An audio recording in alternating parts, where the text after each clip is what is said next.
আর ওই রুমের ভিতরে আপনার অনেক লেখা, ওয়ালের মধ্যে খোদাই করে লিখছে। আমার মনে হচ্ছে যে এখানে কত লোককে যে রাখা হয়েছে এটা অনুভব করার মতো না। এক একজনের লেখার হাতের স্টাইল এক এক রকম। আমাকে ডিজিএফআই ধরে নিয়ে আসছে, আমাকে ডিজিএফআই অ্যারেস্ট করছিল বাড়ি থেকে, এরকম অনেক লেখা। আর অনেকে আবার নাম্বার লিখে রাখছে যে যদি সম্ভব হয় আমার পরিবারকে কেউ বললেন যে আমাকে যেন খোঁজ করে, আমাকে সরকার এখানে এইভাবে বন্দি করে রাখছে।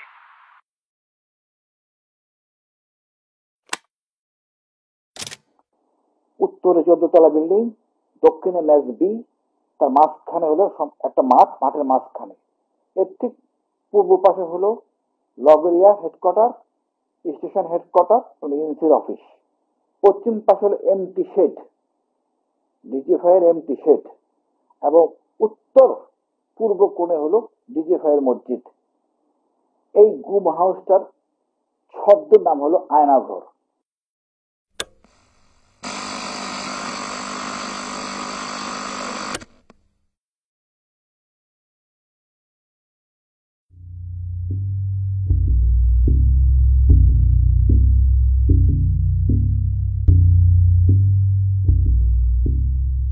ঢাকায় ডিজিএফআই সদর দপ্তরের ঠিক পেছনে অদ্ভুত এক স্থাপনা। র্যাপিড অ্যাকশন ব্যাটালিয়নের ওপর মার্কিন নিষেধাজ্ঞা আরোপের কয়েকদিন আগেই এই স্থাপনাটি ত্রিপোলের ছাউনি দিয়ে ঢেকে ফেলা হয়। বাংলাদেশে বলপূর্বক অন্তর্ধান বা গুমের শিকার ব্যক্তিদের কোথায় আটক রাখা হয়? এই প্রশ্নের উত্তর খুঁজতে গিয়েই আমরা আয়নাঘর নামক এই গোপন কারাগারটির সন্ধান পাই। নেত্র নিউজের এই অনুসন্ধানটা শুরু হয় যখন মালয়েশিয়া প্রবাসী এক তরুণ আমাদের সাথে যোগাযোগ করেন। 2016 সালের মে মাসে গাজীপুরের কাপাসিয়া থেকে তাকে গুম করা হয়। এই খবরটা তখন স্থানীয় একটা পত্রিকাতেও প্রকাশিত হয় এবং তার ভাই থানায় একটা জিডিও করেন। বেশ কয়েক মাস পরে ভুয়া একটা মামলায় তাকে গ্রেফতার দেখিয়ে কারাগারে পাঠানো হয়। সেখান থেকে ছাড়া পেয়ে তিনি মালয়েশিয়ায় ফিরে যান। আমি শেখ মোহাম্মদ সেলিম, আমার গ্রামের বাড়ি গাজীপুর কাপাসিয়া 6 নং ওয়ার্ড। আমি মালয়েশিয়ান প্রবাসী। আমি 2008 সাল থেকে মালয়েশিয়াতে কর্মরত ছিলাম। 2015 সালের লাস্টে দিয়ে আমি দেশে যাই বিবাহ করার উদ্দেশ্যে। তো 2016 সালে 29শে মে আমি কাপাসিয়া ব্রাক ব্যাংকের পাশে বডি গ্যারেজে আমাদের গাড়ির বডির কাজ চলতেছিল। আমি এটা পর্যবেক্ষণ করতেছিলাম বিকাল আনুমানিক 4টা থেকে 5টার এরকম সময়। তো হঠাৎ করে 4-5 জন লোক, একটা গাড়ি আসলো, 4-5 জন লোক গাড়ি থেকে নামলো। তো ওনাদের হাতে একটা মনিটর ছিল। তো ওনারা আমার থেকে মেবি 10 ফিট ডিস্টেন্স ছিল দূরত্ব।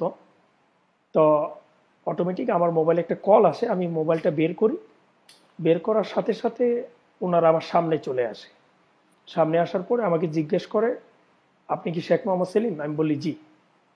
তো 2 জন লোক আমার দুই পাশে আমাকে একরকম ধরার মতোই, বাট ধরে নাই। তো বললো একটু সামনে আসেন, কথা আছে। তো আমি যখন একটু সামনে যাই তো ওনারা 2 জন আমাকে ধরে গাড়িতে উঠায় জোরপূর্বক। গাড়িতে উঠানোর সাথে সাথে আমার চোখ বেঁধে ফেলে, আমার হাতটা বেঁধে ফেলে পিছনে। তারপরে আরেকটা মোটা কাপড় দিয়ে আমার চোখ বাঁধে, তারপরেও একটা টুপি পরায়। তো আমি গাড়িতে ওঠার সাথে সাথে একজন আমাকে বলে, যখন গাড়িটা চলতেছিল আমাকে বলে, আপকো হিন্দি আতা है, হিন্দি মে বাত করো। তো আমি তো একটু নার্ভাস ফিল করছি। তারপরে আমি বলছি যে আমার হিন্দি থোড়া থোড়া আতা है। তারপরে ওনারা বাংলায় আমাকে কথা বললো, জিজ্ঞেস করলো। তো বিভিন্ন কথা বললো, জিজ্ঞাসাবাদ করলো। তো গাড়ি খুব স্পিডে চলছিল, আমার নিঃশ্বাস বন্ধ হয়ে যাচ্ছিল। আমি ওনাদেরকে বললাম যে আমার নিঃশ্বাস বন্ধ হয়ে যাচ্ছে। তখন ওনারা টুপিটা একটু উপরে উঠায় দেয়। তো রাস্তার পথিমধ্যে আপনার আমাদের রাজেন্দ্রপুর বাজারে একমাত্র রেল ক্রসিং আছে, যেটা খুবই গাড়ি চললে খুবই আপনার মানে শব্দ হয় আর অনুভব করা যায়। যেহেতু আমি দীর্ঘদিন এই লাইনে আমাদের গাড়ির ব্যবসা ছিল। তো ওইখানে আসার পরে আমি অনুভব করতে পারি যে আমি রাজেন্দ্রপুর বাজারে রেল ক্রসিংয়ে আসি, একটু সামনেই আমাদের সেনাবাহিনী ক্যান্টনমেন্ট, ওইখানে উঁচু উঁচু আইল্যান্ড আছে। তো ওই আইল্যান্ডে যাওয়ার পরে আমি পুরোপুরি কনফার্ম যে আমি আপনার ক্যান্টনমেন্টের ভিতরে আছি। তো ক্যান্টনমেন্টের মেবি লাস্ট চেকপোস্টে ওই গাড়িটা সিগন্যাল দেওয়া হয়। পিছনে গাড়ি ছিল নাকি ওইটা আমি দেখি নাই, পরে শুনতে পারছিলাম। আমি যখন বের হয়েছি তখন অনেকে বলছিল 2টা গাড়ি ছিল, বাট আমি একটা গাড়ি দেখছিলাম। তো যখন ক্যান্টনমেন্টে গাড়িটা ব্রেক করা হয়, তো সম্ভবত সেনা অফিসার কথা বলতে চাচ্ছিল, বাট ওনারা কথা বলতে রাজি না। পিছনের গাড়ির সাথে হয়তো বা ওনারা কথা বলার পরে আবার গাড়ি রানিং হলো, চলতে থাকলো। তো ওইখান থেকে মেবি 5 মিনিট ডিস্টেন্স, এতটুক জায়গা যাওয়ার পরে আমাকে গাড়ি থেকে নামানো হয়। গাড়ি থেকে নামানোর পরে আরেকটা গাড়িতে উঠানো হয়। শেখ মোহাম্মদ সেলিমের জবানবন্দিটা খুবই গুরুত্বপূর্ণ, কারণ এই প্রথমবার গুম থেকে ফিরে আসা একজন সার্ভাইভার প্রকাশ্যে তার অভিজ্ঞতা নিয়ে কথা বলছেন। কারা তাকে ধরে নিয়ে গেল, ঠিক কোথায় রাখলো, এসব প্রশ্নের উত্তর তার জানা ছিল না, কিন্তু অনেক খুঁটিনাটি বিষয় তার মনে ছিল। কাপাসিয়া, রাজেন্দ্রপুর, গাজীপুর, ঢাকা, এই রাস্তাটা তার আগে থেকেই খুব পরিচিত ছিল, কারণ তিনি নিজে এক সময় এই রুটে বাস চালাতেন। কাজেই চোখ বাঁধা থাকলেও তিনি অনুমান করতে পারছিলেন গাড়িতে করে তাকে কোন দিকে নিয়ে যাওয়া হচ্ছে। আমার ক্যালকুলেশন অনুযায়ী, আমার ধারণা অনুযায়ী আমাকে হোটেল রেসিডেন্স আর নৌবাহিনীর ক্যাম্প, কর্মীতলা হসপিটাল, এই এরিয়ার মধ্যে আমাকে নিয়ে আসছে। আমাকে মেন রোড থেকে সম্ভবত, মানে আমার ওই গাড়িটা যখন ঘুরানো হয় তখন আমি ফিল করতে পারছি ডানে হতো বা বামে যে কোনো একটা জায়গায় ঢুকিয়ে দিল গাড়িটা। তো আমার মনে হয়েছিল যে নৌবাহিনীর ক্যাম্প প্লাস কর্মীতলা হসপিটাল, যে কোনো আশেপাশে। যখন আপনার মেন রোড থেকে ঢুকানো হয়, ওইখানে আমি 2টা আইল্যান্ড ফিল করতে পারি, প্লাস একটা চেকপোস্টও ছিল যেখানে ওনারা গ্লাস একটু নামিয়ে কথা বলে। তো গাড়িটা খুবই স্লোলি চলছিল, মোটামুটি আপনার 10-15 মিনিট গাড়িটা চলার পরে, বা আরও কম সময়, বাট আমি একজ্যাক্টলি ইয়েটা বলতে পারবো না। তো গাড়িটা যে কোনো এক জায়গায় ব্রেক করা হয়। ব্রেক করার পরে আমাকে গাড়ি থেকে নামানো হয়। নামানোর পরে আপনার কেচি গেট বলে আমাদের, যেটা আমাদের বাংলাদেশে কলিপসেবল গেট যেটাকে বলে আর কি, আপনার ওই গেটটা খোলা হয়। তো আমি শব্দ ফিল করতে পারি, যেহেতু আমি দীর্ঘদিন ওয়েল্ডিংয়ের সাইটে জব করেছি মালয়েশিয়াতে। তো ওই দরজাটা খোলা হয়, খোলার পরে সিঁড়ির মতো জায়গা দিয়ে আমাকে একটু নামানো হয়। নামানোর পরে অনেক জায়গা আমাকে ঘুরানো হয়। তো এক জায়গায় নিয়ে আমাকে বসানো হয়। কিছুক্ষণ বসিয়ে রাখার পরে আপনার আমার নাম টাম জিজ্ঞেস করা হয়, আমার প্রেশার মাপা হয়। আমার প্রেশার মাপা আমি তো আর দেখি নাই, বাট ওনারা এখানে আপনার মেডিকেল ইকুইপমেন্ট লাগিয়ে ওনারা চেক করে। সেলিমকে যেখানে নিয়ে যাওয়া হয় সেই জায়গাটার ব্যাপারে বেশ কিছু সূত্র তার এই সাক্ষাৎকারে আছে। রাফ একটা লোকেশন, কলাপসিবল গেট, প্রেশার মাপার বিষয়টা, তাকে সেখানে এনার্জি প্লাস বিস্কুট খেতে দেওয়া হয়েছে, মাম পানির বোতল দেওয়া হয়েছে, যে সেলগুলোতে তাকে রাখা হয়েছে সেগুলোর বর্ণনা, ওইখানে বিকট শব্দে এক্সস্ট ফ্যান চলতো, সাউন্ড বাজানো হতো ইত্যাদি। এক জায়গায় তিনি বলেছেন তিনি ভোরের দিকে একটা বিমানের ওঠানামার কম্পন টের পেতেন, যা থেকে বোঝা যায় যে ওই গোপন বন্দিশালার আশেপাশে একটা এয়ারপোর্ট বা এয়ারফিল্ড ছিল। সবচেয়ে বড় সূত্রটা হলো তাকে যে সেলে রাখা হয়েছিল সেখানেই অন্য বন্দিরা ওয়ালের মধ্যে খোদাই করে ডিজিএফআই এর কথা লিখে রেখেছিলেন। আর ওই রুমের ভিতরে আপনার অনেক লেখা ওয়ালের মধ্যে খোদাই করে লিখছে। আমার মনে হচ্ছে যে এখানে কত লোককে যে রাখা হয়েছে এটা অনুভব করার মতো না। এক একজনের লেখার হাতের স্টাইল এক এক রকম। আমাকে ডিজিএফআই ধরে নিয়ে আসছে, আমাকে ডিজিএফআই অ্যারেস্ট করছিল বাড়ি থেকে, এরকম অনেক লেখা। আর অনেকে আবার নাম্বার লিখে রাখছে যে যদি সম্ভব হয় আমার পরিবারকে কেউ বললেন যে আমাকে যেন খোঁজ করে, আমাকে সরকার এখানে এইভাবে বন্দি করে রাখছে। সেলিমের ইন্টারভিউ থেকে নেওয়া সূত্রগুলো ধরে আমরা র্যাব, পুলিশ এবং ডিজিএফআই বেশ কয়েকজন অফিসারের সাথে কথা বলি। তাদের মধ্যে কয়েকজন আমাদের বর্ণনা শুনে এই স্থাপনাটি চিনতে পারেন এবং তারা আমাদেরকে বলেন এই গোপন কারাগারটির নাম হলো আয়নাঘর। এই কারাগারটিতে প্রায় 30টির মতো সেল আছে এবং বেশ কয়েকটি সাউন্ড প্রুফ ইন্টারোগেশন রুম আছে যেখানে বন্দীদের নির্যাতন করা হয়। এখানে আটক ছিলেন বা এখনো আটক আছেন এমন কয়েকজন বন্দীদের বিষয়ে আমরা জানতে পেরেছি। এদের মধ্যে একজন হলেন লেফটেন্যান্ট কর্নেল হাসিনুর রহমান। আমার নাম লেফটেন্যান্ট কর্নেল মোহাম্মদ হাসিনুর রহমান, বীর প্রতীক। সেনাবাহিনীতে 28 বছর চাকরি করেছিলাম, তারপর বরখাস্ত। সাবেক সেনা কর্মকর্তা হাসিনুর রহমান এখন পর্যন্ত 2 বার গুম হয়েছেন। প্রথমবার গুম থেকে ফিরে আসার পর 2018 সালের অগস্ট মাসে তিনি দ্বিতীয়বার গুম হন। মিরপুর ডিওএইচএস থেকে তাকে অপহরণ করা হয়। 1 বছর 6 মাস 14 দিন আয়নাঘরে বন্দী ছিলেন হাসিনুর। আমি যেহেতু আগে চাকরি করছি ঢাকা শহরে, মিলিটারি পুলিশের অফিস অফিসার ছিলাম আর্মি এমপি ইউনিটের, তা আমি এলাকাটা চিনে ফেলি, স্থানটাও চিনে ফেলি। যে নতুন যে কমপ্লেক্স গুম হাউজের, সেটা হলো 5টা করে রুম, প্রতি 5টা রুমের সাথে একটা করে বাথরুম। যেই পাশে আমি ছিলাম, অর্থাৎ পশ্চিম পাশের 5টা রুমের সাথে যেই বাথরুম, সে বাথরুমে 2টা প্যান আছে, একটা লো প্যান, একটা হাই প্যান, হাই কমোড। আমি হাই কমোডের উপরে উঠে একজস্ট ফ্যান দিয়ে বাইরে তাকাই, আমি দেখতে পাই পুরান বিল্ডিং এবং আমি চিনতে পারি মোটামুটি এর এলাকাটা কোনটা। এটা হলো সম্পূর্ণ কমপ্লেক্সটা হলো উত্তরে 14 তলা বিল্ডিং, দক্ষিণে মেজ বি, তার মাঝখানে হলো একটা মাঠ, মাঠের মাঝখানে। এর ঠিক পূর্ব পাশে হলো লগরিয়া হেডকোয়ার্টার, স্টেশন হেডকোয়ার্টার, এনসির অফিস।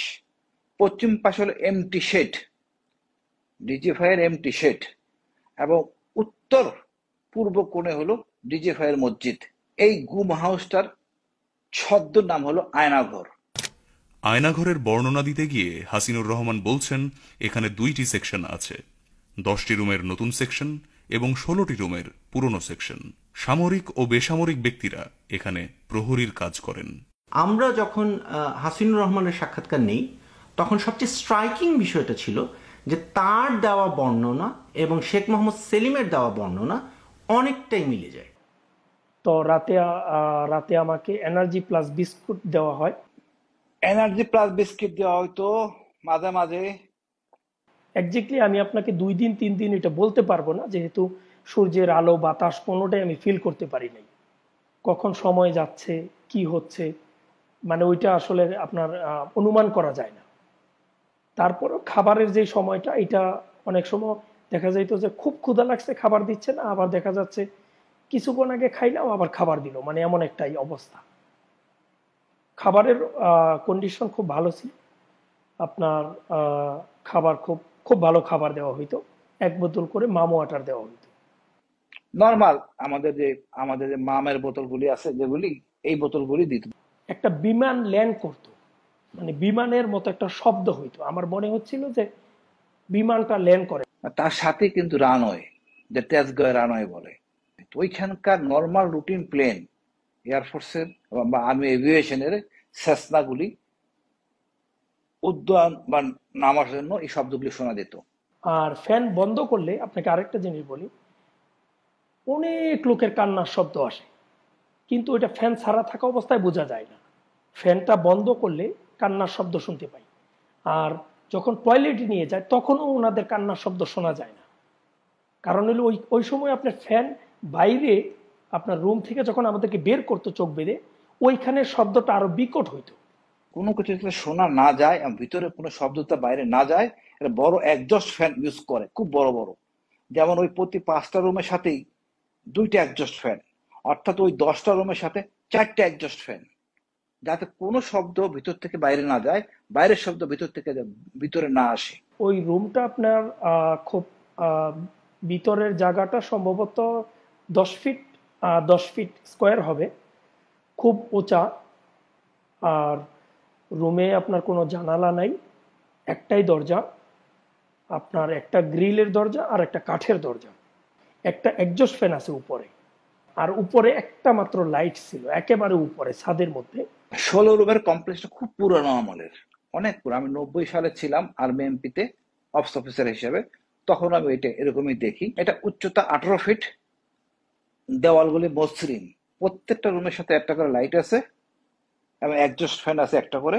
এর পার্থক্য হলো নতুন রুমের সাথে এটার বড় বড় মোটা মোটা শিক, যেটা নতুন রুম করা হয়েছে তার শিকটি একটু তুলনামূলকভাবে চিকন, লোহার দরজা, তারপরে হলো আপনার বড় কাঠের দরজা, কাঠের দরজার মাঝখান দিয়ে আছে আপনার ছিদ্র, যা দিয়ে দেখা যায় ভিতরে কে কি করে বা কি করতেছে ইত্যাদি। বাংলাদেশের সামরিক বাহিনীর সাথে সম্পৃক্ত একজন কর্মকর্তার মাধ্যমে আয়নাঘরের কিছু ছবি আমরা সংগ্রহ করেছি। আমাদের সংবাদ সূত্রের গোপনীয়তা ও নিরাপত্তার জন্য এই ছবিগুলো কখন কিভাবে তোলা হয়েছে তা আমরা প্রকাশ করছি না। আয়নাঘরের বন্দীদের এই রুমগুলোতেই রাখা হয়। নর্থ সাউথ বিশ্ববিদ্যালয়ের শিক্ষক মুবাশ্বের হাসান সিজার গত 7 নভেম্বর ক্লাস শেষে বসুন্ধরার ক্যাম্পাস থেকে বেরিয়ে আগারগাঁওয়ের আইডিবি ভবনে যান তিনি। সেখান থেকে বের হবার পর নিখোঁজ হন মুবাশ্বের। সামরিক সূত্রের মাধ্যমে আয়নাঘরের বন্দীদের যে তালিকা আমরা পেয়েছি সেখানে নর্থ সাউথ বিশ্ববিদ্যালয়ের শিক্ষক মুবাশ্বের হাসানের নাম আছে। তিনি গুম হওয়ার কিছুদিন পর ভারতের দ্য ওয়ার একটি আর্টিকেল প্রকাশ করেছিল, যেখানে বলা হয়েছিল যে ডিজিএফআই তাকে ধরে নিয়ে গেছে। এছাড়াও সাবেক অ্যাম্বাসেডর মারুফ জামান এবং ব্যবসায়ী অনিরুদ্ধ রায়কেও এখানে বন্দী করে রাখা হয়েছিল। আয়নাঘরের বর্তমান বন্দীদের মধ্যে আছেন জামায়াত নেতা মীর কাসেম আলীর ছেলে মীর আহমেদ বিন কাসেম এবং গোলাম আজমের ছেলে আবদুল্লাহিল আমান আজমি। এই দুজনকে নিজের চোখে আয়নাঘরে দেখেছেন এমন কর্মকর্তাদের সাথে আমাদের কথা হয়েছে।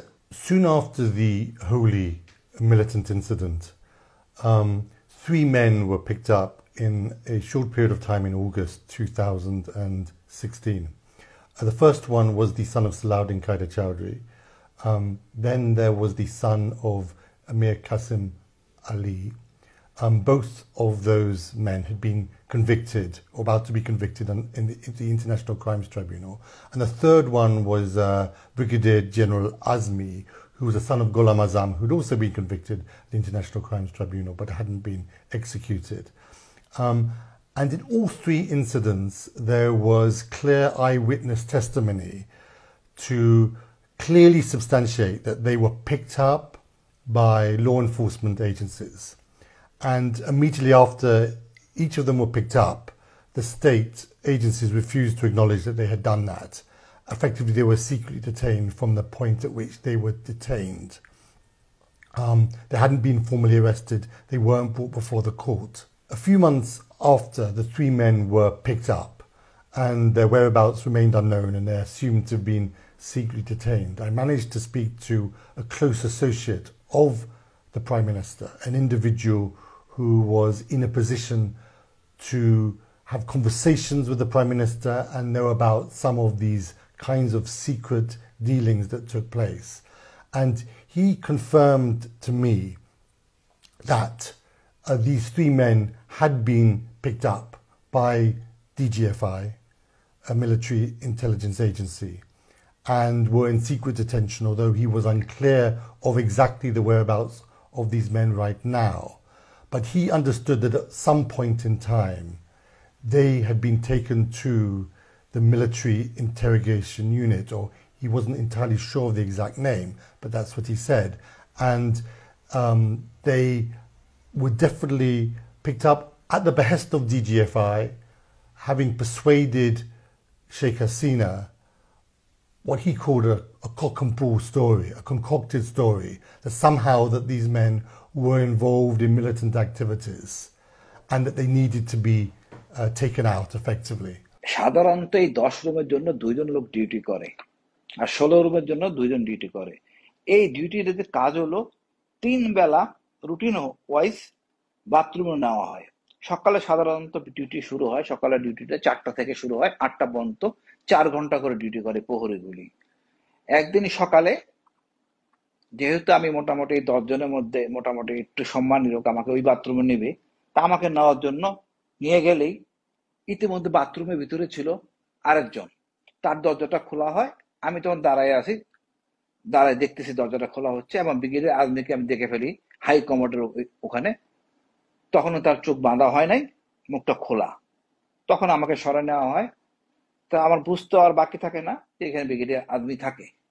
পরবর্তীতে আমি ওখানকার একটা ছেলের সাহায্য নিয়ে সমুদয় ব্যাপারটা বিস্তারিত জানি যে ব্রিগেডিয়ার আজমি ওখানে আছেন।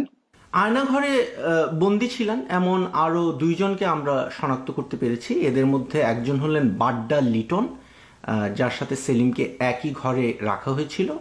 দ্বিতীয়জন হলেন ইংলিশ মিডিয়াম স্কুলের একজন টিচার, যিনি সেলিমের পাশের ঘরে ছিলেন। তৃতীয় আরেকজন হলেন বংশালের যুবদল নেতা সোহেল, যার সাথে সেলিমের কথা হয়েছিল, কিন্তু তাকে আমরা পুরোপুরি শনাক্ত করতে পারিনি। ওই দিনকা খুব মারধর করার পরে আমাকে আর ওই রুমে নিয়ে যাওয়া হয় নাই, আমাকে আপনার আরেকটা রুমে নিয়ে যায়, অনেক দূর হাঁটায় নিয়ে যায়। অনেক দূর হাঁটানোর পর একটা রুমে নিয়ে যায় যেখানে প্রচণ্ড গরম ফিল করি প্রথম অবস্থায়। তো ওই রুমে যাওয়ার পরে আমি একজন ব্যক্তিকে দেখতে পাই। তো প্রথম অবস্থায় উনি ওনার নাম বলেন, উনি খুব চুপচাপ ছিলেন, একেবারে চিকন ছিলেন, আর ওনার শরীরের সামলা ছিল, লম্বা চূড়া। তো সম্ভবত অনেকটা সময় যাওয়ার পরে উনি ওনার পরিচয় দিল যে আমার নাম লিটন, আমার বাড়ি বাড্ডাতে। উনি বাড্ডা লিটন। উনি সম্ভবত 2017 সালে বা 16 সালে বাংলাদেশ থেকে সরকারিভাবে অলিম্পিকে মার্শাল আর্টে আপনার অলিম্পিকে যোগ দেওয়ার জন্য যাওয়ার কথা ছিল। ওই আপনার ওইটাকে মার্শাল আর্ট বলছিল না এক্স্যাক্টলি, মানে ক্যারাতি বলছিল আর কি। তো আমি বুঝি নাই, তখন উনি মার্শাল আর্ট বললো আমাকে, ক্যারাতি সম্ভবত। বাড্ডা লিটন সম্পর্কে সেলিম যে বর্ণনা দিয়েছেন সেটার উপর ভিত্তি করে আমরা বিভিন্ন ডেটাবেজে এই বর্ণনার সাথে মিলিয়ে অনুসন্ধান শুরু করি। আমাদের অনুসন্ধানে শেখ মোহাম্মদ আবু সালে নামক একজনের সন্ধান পাই, যিনি ঢাকার একটা কারাতে স্কুলে প্রশিক্ষক ছিলেন। 2016 সালের নভেম্বরে র্যাব তাকে গ্রেফতার দেখায়। সে সময় অভিযোগ আনা হয় যে এই আবু সালে ওরফে লিটন ওরফে হুরাইরা একজন জিহাদি সন্ত্রাসী এবং তিনি আইসিসের কারাতে প্রশিক্ষক হিসাবে কাজ করতেন। আমরা তার ছবি সেলিমকে দেখাই এবং তিনি আমাদেরকে নিশ্চিত করেন যে এই শেখ মোহাম্মদ আবু সালে সেই বাড্ডা লিটন যার সাথে তার আয়নাঘরে দেখা হয়েছিল। এখানে ঘটনার টাইমলাইনটা খুবই ইন্টারেস্টিং। জুন মাসের দিকে যে লোক ডিজিএফআই এর হেফাজতে ছিল, নভেম্বর মাসে তাকে র্যাবের হাতে গ্রেফতার দেখানো হয়েছে এবং সেটাকে আবার সন্ত্রাসবাদ বিরোধী অভিযানের একটা সাফল্য হিসাবে প্রচার করা হয়েছে। তো ওই বাড্ডা লিটনের সাথে মোটামুটি একটু সময় যাওয়ার পরে উনি আমার বিষয়ে জিজ্ঞাসাবাদ করলো, আমি বললাম। তো উনিও ওনার পরিবারের কথা বললো যে ওনার 2টা বাচ্চা আছে। উনিও মাঝে মাঝে খুব কান্নাকাটি করতো। তো আমি রাত্রে একদিন স্বপ্নে দেখলাম যে আমাকে পুলিশ তাড়া করছে, আমি আমার বাড়ির পিছন দিয়ে ওয়াল টপকিয়ে বের হয়ে গেছি। তো আমি এটা ওনাকে বলি। উনি আবার ওই যে আমার বাম পাশে যে ব্যক্তি ছিল ওনার সাথে ওই ফ্যান বন্ধ করার অবস্থায় কথা বললো। ওনার সাথে বলল যে সেলিম একটা স্বপ্ন দেখলো। তো উনি বলল যে এটা তো খুব ভালো সংবাদ, উনি খুব দ্রুতই মনে হয় মুক্তি পাবে। তো তখন উনি বলল যে টয়লেটের মধ্যে সব টয়লেটে, উনি বলছে যে ওনাকে যেই টয়লেটে নিয়ে গেছে ওইখানে উনি ওনার আম্মার নাম্বারটা লিখে রাখছিল। তো নাম্বারটা আমার এখনো মনে আছে। আমি কি নাম্বারটা বলবো আপনাকে? 017-140। ওই লিটন আর ওই ব্যক্তি কথা বলতো আপনার নির্দিষ্ট একটা সময় আপনার ফ্যানটা একেবারেই বন্ধ করে দেওয়া হয়, একেবারেই নিঝুম হয়ে যায়, মনে হচ্ছিল যে আপনি পৃথিবী থেকে আলাদা কোনো জায়গায় আছেন, কোনো শব্দ নেই, একেবারেই নিঝুম হয়ে যায়। এটা নির্দিষ্ট মেবি আপনার 30 মিনিট 40 মিনিটের জন্য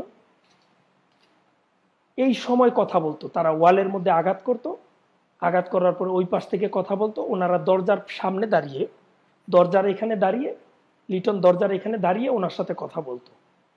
মানে আমি যখন ওই স্বপ্নের ব্যাখ্যা বললাম তো উনি বলছে যে হয়তো উনি খুব দ্রুত ছাড়া পাবে। তো আমার নাম্বারটা টয়লেটে লেখা আছে, সব টয়লেটে। উনি বলছে যে সব টয়লেটে ওনার নাম্বার উনি লিখে রাখছে। তো আমি অনেক টয়লেটে ওনার নাম্বার দেখছি। তো উনি তখন বলল যে ওনার মা যেন সরকারের উচ্চ পর্যায়ের কর্মকর্তাদের সাথে যোগাযোগ করে, ওনাকে কাফরুলের আশেপাশে কোথাও রাখা হয়েছে।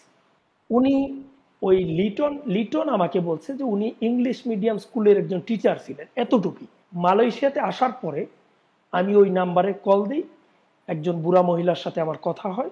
উনি খুব কান্নাকাটি করে এবং আমাকে রিকোয়েস্ট করে আমি যেন ফোন না দিই। বললো যে আপনি যে ফোন দিচ্ছেন আপনি তো বিপদে পড়ে যাবেন। তো আমি বললাম যে কেন? বলছে যে আমাদের বাসার নাম্বার সব নাকি, ওনার বাসার নাম্বার নাকি সব গভর্নমেন্টের আওতায় ট্যাকিং করা নাকি, উনি এটা বললো আমাকে। তা বলছি যে আমি দেশের বাইরে থেকে, আর আমি তো কোনো অপরাধী না, আমার ভয় পাওয়ার কোনো কারণ নাই। সেলিম যে নাম্বারটাতে কল করে ওই ইংলিশ মিডিয়াম টিচারের মায়ের সাথে কথা বলেছিলেন, সেই নাম্বারটাতে আমরাও কল করি এবং নিশ্চিত হই যে সেটা তেহজিব করিমের মা মুমতাজ করিমের নাম্বার। 2016 সালের মে মাসে ঢাকা বিমানবন্দর থেকে তেহজিব করিম নিখোঁজ হন। 3 বছর পর 2019 সালের মে মাসে তাকে গ্রেফতার দেখিয়ে আদালতে হাজির করা হয় এবং অভিযোগ আনা হয় যে তিনি জিহাদি সন্ত্রাসবাদের সাথে জড়িত ছিলেন। আমরা ধরে নিচ্ছি যে এই এতগুলো দিন তিনি রাষ্ট্রীয় হেফাজতে গুম ছিলেন। এখানে একটা প্যাটার্ন লক্ষণীয়, একজন মানুষকে তুলে নিয়ে গিয়ে গুম করে রাখা হচ্ছে এবং কয়েক মাস বা কয়েক বছর পরে তাকে আদালতে হাজির করে বলা হচ্ছে যে তিনি জিহাদি সন্ত্রাসবাদে জড়িত। শেখ মোহাম্মদ সেলিমের ক্ষেত্রেও এটা ঘটেছে। 2016 সালের আগস্ট মাসে তাকে আদালতে হাজির করা হয় এবং বলা হয় যে তিনি একটা নিষিদ্ধ ঘোষিত সংগঠনের সদস্য, যেটা স্পষ্টতই একটা বানোয়াট অভিযোগ। কিন্তু তাকে কেন প্রথমত গুম করা হলো সেই রহস্যটাও আমরা সমাধান করতে পেরেছি। তো সম্ভবত একেবারে সকালবেলা ফজরের সময় মনে হয় ওনারা আমাকে ওইখান থেকে চোখ বেঁধে জিজ্ঞাসাবাদের জন্য নিয়ে যাওয়া হয়। তো ওইখানে আমাকে একজন মহিলা জিজ্ঞাসাবাদ করে। তো উনি আমাকে জিজ্ঞাসাবাদ করলো আমার নাম, আমার টোটাল পরিচয়, আমি কি করি, সম্ভবত ISIL বা ISL পাকিস্তানের একটা গোয়েন্দা সংস্থার কথা আমাকে জিজ্ঞেস করলো। তো বললো যে পাকিস্তানের ISL ওইটার সদস্য নাকি আমি। তো আমি বলছি যে আমি এটার নাম শুনি নাই কোনোদিন। তো পরে ওনারা আমার বয়সটা নিয়ে, মানে আমার নাম জিজ্ঞেস করলো, আমি বললাম শেখ মোহাম্মদ সেলিম। তো আমার পিতার নাম, তো এটা অনেকবার আমাকে জিজ্ঞেস করলো। তো পরে ওনারা মানতে চাচ্ছিল না যে আমার জন্ম তারিখ 1/1/1990। তো ওনারা আমাকে ওই সময় মাস শুরু করে, আপনার মানে কোন দিক থেকে বাড়ি দেয় আমি অনুভব করতে পারিনি, বাট ডানে বামে, মানে আমি এদিকে কাইতে হলে ওইদিকে বাড়ি দেয়, পায়ে বাড়ি দেয়, ডান পাশে বাম পাশে, খুব জোরে জোরে মারে। তো আমিও খুব কান্নাকাটি করি, সব বিষয়ে জিজ্ঞাসাবাদ করে। তো আমার একটু চুপ করে রইলো ওনারা। ওই মহিলা হঠাৎ করে জিজ্ঞেস করলো, শেখ মোহাম্মদ সেলিম? আমি বললাম জি। বলল যে আপনি কখনো পঞ্চগড় গেছেন? আমি বললাম যে না। তারপরে জিজ্ঞেস করলো যে আমাকে সম্ভবত আপনার গোপালগঞ্জের যে কোনো একটা এরিয়ার নাম বলল, যে আপনি গোপালগঞ্জ সম্ভবত কি জানি কোতোয়ালিপাড়া হয়তো এরকমই একটা নাম হইতে পারে, যে ওইখানে আমি নাকি বোমা পুঁতে রাখছিলাম শেখ হাসিনাকে হত্যা করার জন্য। আমি বলছি যে না, আমি ওই এলাকাতে কখনো যাইনি। তো ওনারা কেমন জানি মানতেছিল না যে আমি, আমার বাড়িটা কাপাসিয়া 6 নং ওয়ার্ডে। আমরা যেটা ধারণা করছি, সেলিমের কেসটা একটা মিস্টেকেন আইডেন্টিটি বা ভুল পরিচয়ের কেস ছিল। জিজ্ঞাসাবাদের সময় তাকে বলা হয়েছে যে তিনি শেখ হাসিনার উপর হামলার সাথে জড়িত ছিলেন। শেখ মোহাম্মদ সেলিম তার আসল নাম নয়, তার বয়স আসলে অনেক বেশি ইত্যাদি। এই বক্তব্যগুলোর বিপরীতে অনুসন্ধান চালিয়ে আমরা আরেকজন মানুষের সন্ধান পাই যার নাম মোহাম্মদ ইকবাল হোসেন। 2021 সালের ফেব্রুয়ারিতে এই ইকবাল হোসেন গ্রেফতার হন বা তাকে গ্রেফতার দেখানো হয়। সে সময় র্যাব এবং বিভিন্ন গোয়েন্দা সংস্থা বরাত দিয়ে পত্রপত্রিকার যে রিপোর্টিংয়ে বলা হয় ইকবাল হোসেন হরকাতুল জিহাদের সদস্য এবং তিনি 21শে আগস্টের গ্রেনেড হামলার সাথে জড়িত ছিলেন। ইকবাল একসময় মালয়েশিয়ায় ছিলেন এবং সেখানকার ভুয়া কাগজপত্রে তার নাম ছিল সেলিম। আমরা আরও যেটা দেখি, তাকে ধরার জন্য গাজীপুর ও সাভারে অভিযান চালানো হয়েছে বেশ কয়েকবার। সুতরাং আমাদের মূল্যায়ন হলো ইকবাল হোসেনকে আটক করতে গিয়েই শেখ মোহাম্মদ সেলিমকে আটক করে ডিজিএফআই। পরবর্তীতে তারা তাদের ভুলটা বুঝতে পারে এবং সেলিমকে ডিবি পুলিশ বা সিটিটিসির হেফাজতে পাঠিয়ে দেয়। শেখ মোহাম্মদ সেলিমের নারকীয় অভিজ্ঞতার এখানেই শেষ নয়। সিটিটিসির হেফাজতে হস্তান্তর করার পরে তাকে ঢাকার মিন্টো রোডের ডিবি কার্যালয়ে নিয়ে যাওয়া হয়। সেখানে তার অভিজ্ঞতার বর্ণনা থাকছে এই প্রতিবেদনের দ্বিতীয় পর্বে। পর্বটি দেখতে চোখ রাখুন নেত্র নিউজের ইউটিউব চ্যানেলে। নেত্র নিউজের এই অনুসন্ধানে প্রাপ্ত তথ্যগুলো নিয়ে আমরা কথা বলেছি হিউম্যান রাইটস ওয়াচের সাউথ এশিয়া ডিরেক্টর মীনাক্ষী গাঙ্গুলির সাথে। In our work on enforced disappearances, obviously we've known that there are these secret sites. It is still devastating to know that it exists with the full knowledge of the military, in the military compound. And we hope that very quickly now, there is an investigation, not only on this site, but on others. The people that are being held here, and so many have been held here for years, their families are still waiting for them to come home, should be immediately released. And then there should be a proper investigation into who's responsible. বাংলাদেশের সামরিক বাহিনীর সাথে সম্পৃক্ত একজন কর্মকর্তা আমাদের নিশ্চিত করেছেন যে আয়নাঘর নামক গোপন কারাগারটির পরিচালনার দায়িত্বে আছে ডিজিএফআই এর counter terrorism intelligence bureau CTIB. 2016 সাল থেকে এখন পর্যন্ত বাংলাদেশ সেনাবাহিনীর ব্রিগেডিয়ার জেনারেল র্যাঙ্কের 4 জন কর্মকর্তা সিটিআইবির পরিচালক পদে ছিলেন। এই সময়কালে ডিজিএফআই এর মহাপরিচালক পদে দায়িত্বে ছিলেন মেজর জেনারেল র্যাঙ্কের 4 জন কর্মকর্তা। নেত্র নিউজের পক্ষ থেকে এই অনুসন্ধানের বিষয়ে ডিজিএফআই এর বক্তব্য চেয়ে সংস্থাটির মুখপাত্রের সাথে যোগাযোগ করা হলেও তিনি কোনো বক্তব্য দেননি। ভাই ভালো আছেন? ভাই আপনার কাছে তো আসলে কোনো কিছু দাবি করি না, শুধু একটাই চাওয়া, একটাই দাবি, যে আমাদের এই নিউজটা যেন এমন ভাবে উপস্থাপিত হয় জনসাধারণের সামনে বা ওয়ার্ল্ডের সামনে, এমন ভাবে উপস্থাপিত হয় যাতে করে এই বাংলাদেশে যতগুলা মানুষ গুম হয়েছে, যতগুলা মানুষ ক্রস ফায়ারে আসামি হয়েছে, মারছে তাদেরকে, যারা এখনো গুম আছে, এই মানুষগুলার ভাগ্যের যেন একটা পরিবর্তন আসে, আর ভবিষ্যতে যেন এমন বিপদে বা এমন নির্যাতন নিপীড়নের শিকার যেন বাংলাদেশের কোনো মানুষ না হয়। আপনার কাছে আমার এটাই চাওয়া। আমি তো মন থেকে চাই যে আমার মতো এমন যারা নির্যাতিত নিপীড়িত প্রত্যেকটা মানুষ আইসা কথা বলুক আপনাদের সাথে, কিন্তু কেন জানি সবাই ভয় পায়।